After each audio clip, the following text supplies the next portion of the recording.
What's going on, Jets fans? Happy Monday and welcome into the Jets Report. My name is Patrick Siepman, and coming up on today's show, we have two big topics I want to discuss with you guys. We're number one, the Jets draft rumors on them taking Jaxson Dart at pick number 7 are starting to heat up after a latest mock draft just dropped this past weekend. And then also ESPN said the Jets are an ideal landing spot for Stefon Diggs. I have a lot to say on both of these topics, so stay through with us throughout this entire video. But before we dive into it, if you guys want the Jets to crush this year's NFL draft, just hit that thumbs up icon. The Jets faithful needs it. Hopefully they land their first round pick, and hopefully have a couple of diamonds in the rough later on in the draft. So if you guys want the Jets to crush this year's draft, hit that thumbs up icon.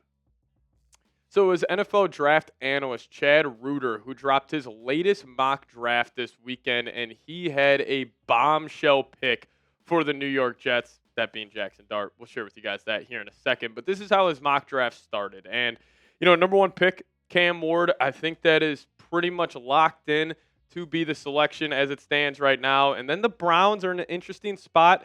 I think they're down to 2 guys, maybe 3, but I think it's most likely going to be Abdul or Shedeur Sanders, or they throw a curveball and take Travis Hunter. And then I think the Giants, if they don't land one of the top 2 quarterbacks, they will take Travis Hunter. But in this mock, you had the Giants taking Shedeur.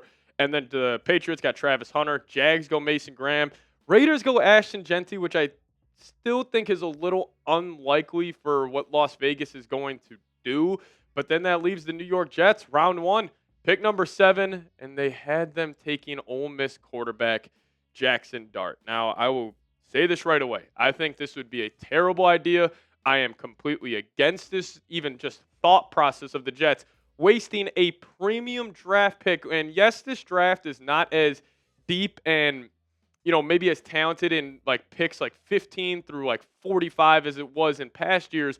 But still in the top 10, there are some legit blue chippers. And if you would waste that pick on a guy like Jaxson Dart, I think it would be an absolute disaster. But this is what Reuter had to say in his mock draft, saying Justin Fields could join Sam Bradford, Philadelphia 2016, Mike Glennon, Chicago 2017, Andy Dalton, Chicago 21, Mitch Trubisky, Pittsburgh 22, and Kirk Cousins this past season with the Falcons in 2024 as veteran quarterbacks signed to be QB1 until the team selected a passer in the first round. All but Trubisky were overshadowed by top 11 picks. In this simulation, the Jets appreciate Dart's physical traits and work ethic, hoping that he or Fields will step up in a leadership role during 2025 and end the league's longest playoff drought. Now, like I was just saying, I think this would be a disaster pick for the Jets.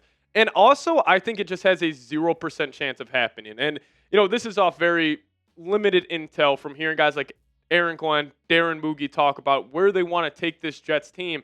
I don't know if they were going to use all of their free agency money, or at least majority of it, on Justin Fields, and then they're going to take their one premium draft pick and use that on a quarterback. I understand quarterback, most important position in all of sports, but also the Jets are not in position where, let's just say if they had a stacked roster and it truly was the quarterback was the only need, then yes, I think this would at least be a conversation on Jaxson Dart.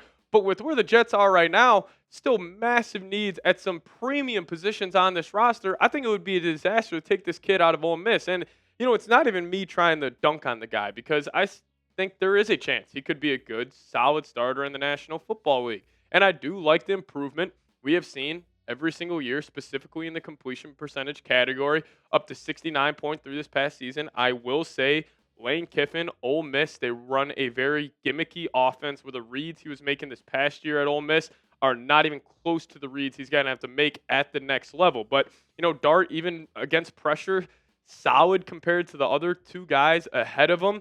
But I still think he is clearly the 3rd best quarterback. And honestly, I think it's Cam Ward, Shedeur Sanders. I think they're, on the same tier in my opinion. But then Jaxson Dart, there is a massive gap between him and whoever you think the quarterback 2 is in this year's class. And I just think with Dart, he is just an okay prospect. There's nothing really special about him. He's got a good arm. He's got some good athleticism. But there's nothing that really pops off the screen where I'm like, oh, yeah, that part of his game, that'll translate to the next level. Even though I think Dart and Jalen Milroe are on the same level as prospect, at least I know Jalen Milroe has a trait in just his athletic and running ability that I know for sure that I know for sure will translate to the next level. Where if it's a situation like Jaxson Dart, there's really not one thing I can circle and say, oh yeah, he deserves to be a top 10 pick. So will Jaxson Dart be a solid quarterback in the NFL? Who really knows? I feel like he is the definition of like it really depends on where he lands. Like if he would go to, obviously the Panthers aren't taking a quarterback, but a poorly ran organization like Carolina or even how the Jets have been the past couple of years, like it would probably be a disaster. Now if he goes to like a really good organization that's in a good spot for a quarterback, then yeah, I could see him being a servable starter. But is he worth a top 10 pick, especially in this year's draft? I say absolutely not. And what makes me sick here is my top 2 Jets draft targets were still on the board. Like, let's just say it was like a curveball and the Raiders decided to take Armin Membu and, for some reason the Jets weren't a fan of Tyler Warren. And then it was like, do you want to take Jaxson Dart or Will Johnson, Tedero McMillan or Will Campbell? Like, maybe you can make a little bit more of an argument to me. But if all 5 of these guys are on the board and you decide to go with Jaxson Dart, I think that would be a crime. I mean, just the fact that our guy here, Tyler Warren, and even Armin Membu, I mean, you could lock up your tackle position for the future. It's just, honestly, I just think he put out this mock draft for clicks because he will see people will start freaking out where it's like, oh, the Jets had Jaxson Dart at pick number 7. I think it is very unlikely to happen, but you guys let me know down below. Who should the Jets draft at pick number 7? My 2 top options, Tyler Warren, Armin Membu, and then even a guy like Will Johnson I wouldn't hate just to replace DJ Reed. But you guys let me know. Who should the Jets draft at pick number 7? All right, let's talk about Stefon Diggs here because ESPN put out an article this past weekend, and I really just don't understand their thought process here, saying that the Jets are an ideal landing spot for Stefon Diggs. Now, there is some good news around Diggs because, as you guys do know, he was recovering from a torn ACL, and he has had some positive development in his recovery from that torn ACL suffered last season, just 5 months after injury, so he will be fully 110% ready to go, but still an older wide receiver where his production over the last 2 seasons has really fallen off. I mean, last year with the Texans, obviously there's a lot of mouths to feed in that wide receiver room. He was solid, still put up 496 yards in just 8 games played. But in that 2023 season, he started off the year really, really hot. But on the second half of the year, I'm pretty sure it was like 10 straight games where he did not go over 100 yards. And plus just him getting older with the injury history and also the locker room aspect of Stefon Diggs.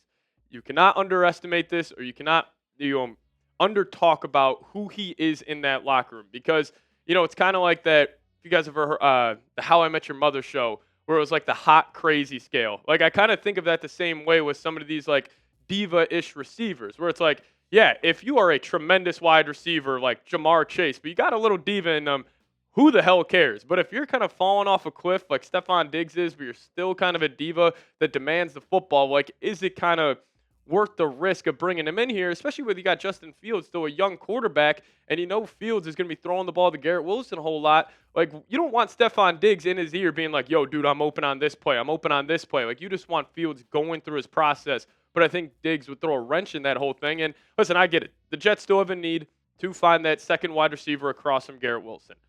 But also, I like the idea of if you do go take a Tyler Warren and you roll out as your 3 wideouts, Garrett Wilson, Malachi Corley, and Tyler Johnson, because you would have that elite weapon at the tight end to take some attention off of Garrett Wilson. Still Allen Lazard on this team. Still shocked about that. And then you still got a hard knocks legend, Xavier Gibson, as well. Now, listen, I would take Diggs on a 1-year cheap deal, like a 1 year, I'm talking like $3 or $4 million. Like I'm not paying him anything close to the $10 million figure.